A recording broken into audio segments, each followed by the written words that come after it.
Salut à tous et bienvenue pour cette deuxième ronde du tournoi rapide d'Albertville. Après cette victoire que j'ai faite contre le 1600 en ronde 1, je joue aujourd'hui contre Benoît Mergou, un joueur du club d'Annecy, qui à ce moment-là était national, était classement national.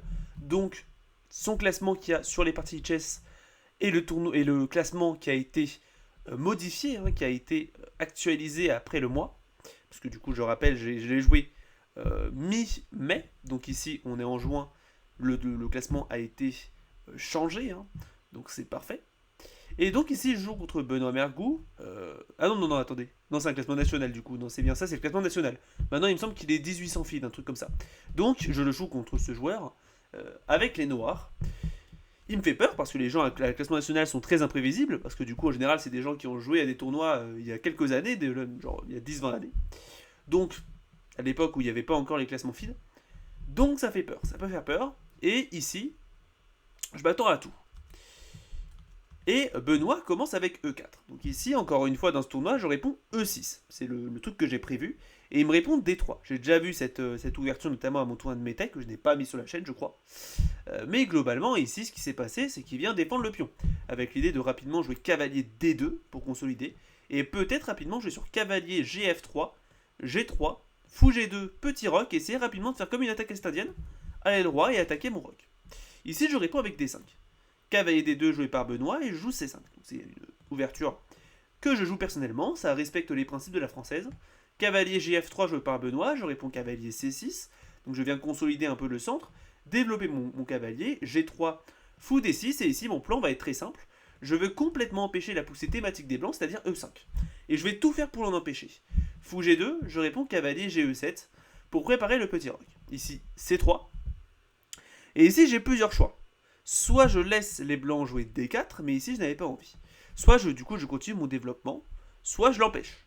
Et du coup je vais décider de l'empêcher avec D4 directement. C'est pas un coup qui est parfaitement ok, mais il marche. Par exemple, cavalier C4, qui est un coup thématique parce que maintenant je donne cette case, j'avais prévu E5. Parce que maintenant c'est défendu. Ici mon adversaire a plutôt joué petit roc. Ici j'aurais dû répondre avec E5, mais du coup je réponds avec petit roc, qui est un coup possible aussi, mais moins précis. Ici il joue tour E1, donc menace E5, ici maintenant vous voyez que c'est défendu. Et donc je réponds simplement E5 moi-même. Il joue A4, je réponds B6. Donc là c'est une position relativement typique d'une attaque est-indienne. Et ici je me demande si c'est des parties de maître. Non, il n'y a pas de partie de maître, mais du coup A4, B6, c'est une partie qui pourrait être une partie de maître, parce que ici, les deux côtés font des coups très logiques. Les blancs essaient de faire une expansion à l'aile dame, même si la poussée du pion B est impossible, parce que le pion C serait en l'air. Alors que moi, j'essaie de me développer comme je peux. Ici, j'ai juste simplement tout consolidé sur case noire, et je vais peut-être rapidement jouer sur fou E6 ou peut-être fou B7, par exemple. Même fou A6 peut-être. Je vais essayer de développer quoi. Ici, mon adversaire répond cavalier C4. Donc un coup logique pour venir attaquer peut-être mon fou et mettre un peu plus pression sur le pion E5. Je réponds fou E6. Avec la simple idée que si tu prends, je prends et en fait mon fou était mauvais. Ici, mon fou est complètement enfermé. Donc j'avais envie qu'il prenne. Maintenant, j'ai pas mal hésité à faire ce coup. Pourquoi ? Parce que ici, mon adversaire a le coup, donc cavalier prend fou, dame prend fou, et cavalier G5, qui me semble un peu gênant, parce que du coup, il vient s'attaquer à mon bon fou. Et donc là, c'est un peu plus moyen pour moi, je suis obligé de revenir en arrière et jouer F6, c'est pas fou. Mais mon adversaire ne va pas jouer ça, il va jouer C prend D4. Ici, j'ai plusieurs choix. Au début, je me suis dit, je vais simplement récupérer, mais je me suis dit, attends, est-ce que je peux simplement d'abord récupérer le fou ? Enfin, le cavalier. Comme ça, je me débarrasse d'une de ces pièces et je pourrais peut-être prendre du cavalier ensuite et avoir une très bonne position. Ici, mon adversaire joue D prend E5, le meilleur coup. Et je réponds avec cavalier prend E5. Et apparemment, c'est un coup imprécis. Parce que ici, mon adversaire avait D prend C4. Sur quoi, ici, j'ai quand même pas mal de pièces en prise. Après cavalier C7, C6, ici, apparemment, il y a tour A6, suivi de rapidement, peut-être tour D3, peut-être, une fois qu'on aura échangé sous. Ici, par exemple, ils me disent prise, F4, revient en arrière, puis tour D3. Globalement, mon adversaire ne l'a pas vu, et en effet, c'est assez compliqué à voir, je trouve, de manière stratégique, en tout cas pour notre niveau. Mais en effet, il aurait pu le voir. À la place, il a joué cavalier prend E5 directement, fou prend E5, et là c'est différent, parce que si tu joues F4, j'ai fou ici intermédiaire. Donc là maintenant, il est obligé de récupérer du fou, mais maintenant, ça ce n'est plus un problème, parce qu'il y a le fou qui arrive en échec. Je vais d'abord, cependant, prendre la dame, avec l'idée qu'après tour prend, jouer tour à D8, pour simplement contrôler la colonne.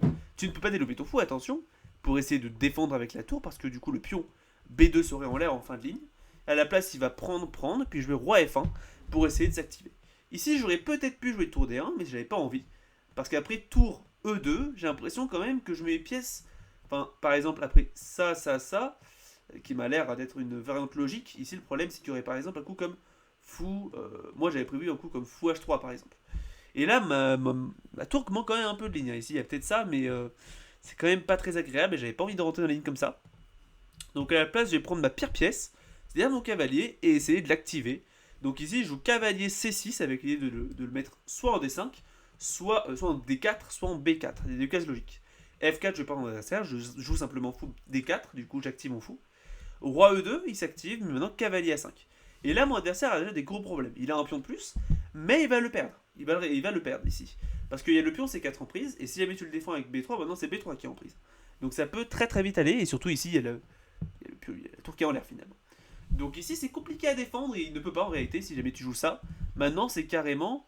Ah, ici, il y a carrément fou prend B2. En effet, dit l'ordinateur, pour venir simplement faire une découverte et gagner la tour.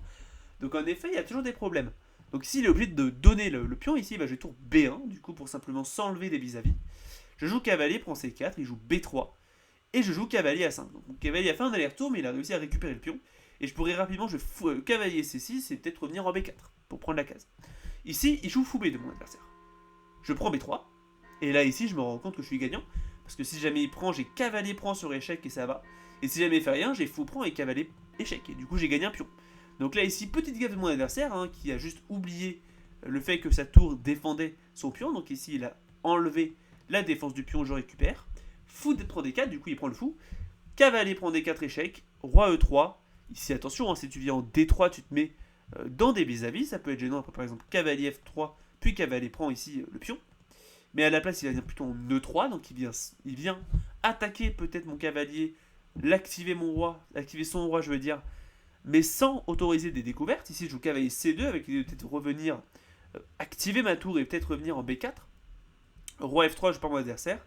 Tour D3 échec, roi G4, et ici, je balance cavalier E3 échec pour venir simplement échanger le fou et partir sur une finale de pion gagnante. Ici, je joue roi H3, je prends le fou, puis je viens en A3 pour attaquer le pion. Il joue tour D1 pour essayer de faire un mètre du couloir que je prends le pion, pas du tout, évidemment, je rigole, je joue G6 pour créer une case de sortie du coup pour mon roi. Et du coup, je finis par gagner la partie par abandon. Ou alors il a perdu autant. Je crois qu'il a perdu autant en fait ici. Je me souviens pas. Mais globalement, il a perdu, il devait lui rester quelques secondes si jamais il a abandonné. Donc soit c'est par abandon, soit c'est par perte de temps. Mais du coup, ici, j'étais gagnant en fait, un peu avant ce qui se passe. Ici, mon adversaire va perdre ce pion à 4. Et avec 3 pions passés liés, ça devrait aller. Je vais gagner cette partie sans grand souci. Donc je gagne cette partie contre Benoît Mergou. Petite partie intéressante. Je trouve que la partie était intéressante stratégiquement. J'ai fait des petites erreurs, mais j'ai réussi à bien m'en sortir avec une partie à 91% de précision. Donc c'est bien, mais du coup je suis actuellement à 2 sur 2 au tournoi d'Albertville. Ce qui fait plaisir, c'est quand même un bon début. Il faut savoir qu'à Belay et à Bourg-en-Bresse, j'avais perdu les 2 premières rondes, donc là j'ai l'impression, je suis confiant. Je sais que là je suis pas mal. Et je pars du coup pour la ronde 3. On se voit demain pour la ronde 3. Je vous dis du coup à demain. C'était Dragonia Alpin. Tchuss.